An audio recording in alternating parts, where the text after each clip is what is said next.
వారి పిలుపు మిథున్ రెడ్డి గారి ద్వారాను, కాకినాడ ఎమ్మెల్యే చంద్రశేఖర్ గారి ద్వారాను, గీత గారి ద్వారా, కనబాబు గారి ద్వారా వచ్చిందండి.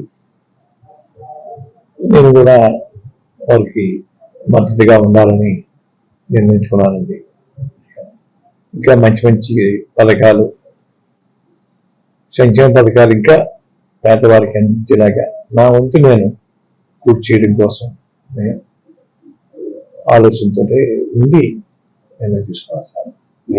ఇప్పుడు కాకినాడ పార్లమెంట్ సంబంధించి పవన్ కళ్యాణ్ గారు పోటీ చేస్తారంటున్నారు కదా, ఆయన మీద ఏమైనా మీకు పోటీ చేయడం? నేను ఎటువంటి కండిషన్ పెట్టలేదు సార్.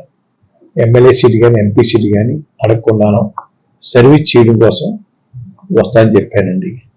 భగవంతుడి దయ వల్ల వారి మంది అధికారం రావాలి.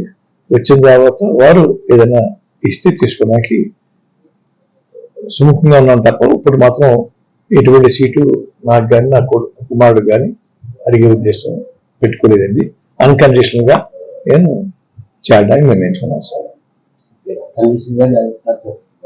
చాలా మంది అభిమానులు, మీ అభిమానులు మీరు ప్రత్యక్ష రాజకీయాల్లో ఉంటారు, తప్పనిసరి పోటీ చేస్తారని ఆశ ఉంది చాలా మంది. ఇది కూడా ప్రత్యక్ష రాజకీయం చేస్తారు. రాజకీయాల్లో ఉంటాను.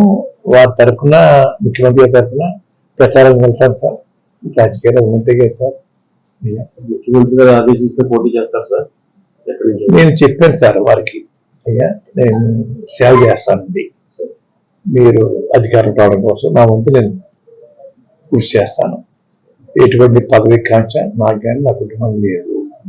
తర్వాత అధికారం వచ్చినాక మీకు ఇవ్వాలంటే ఇద్దరు కానీ అధికారం వచ్చినా కూడా నేను అడగనండి.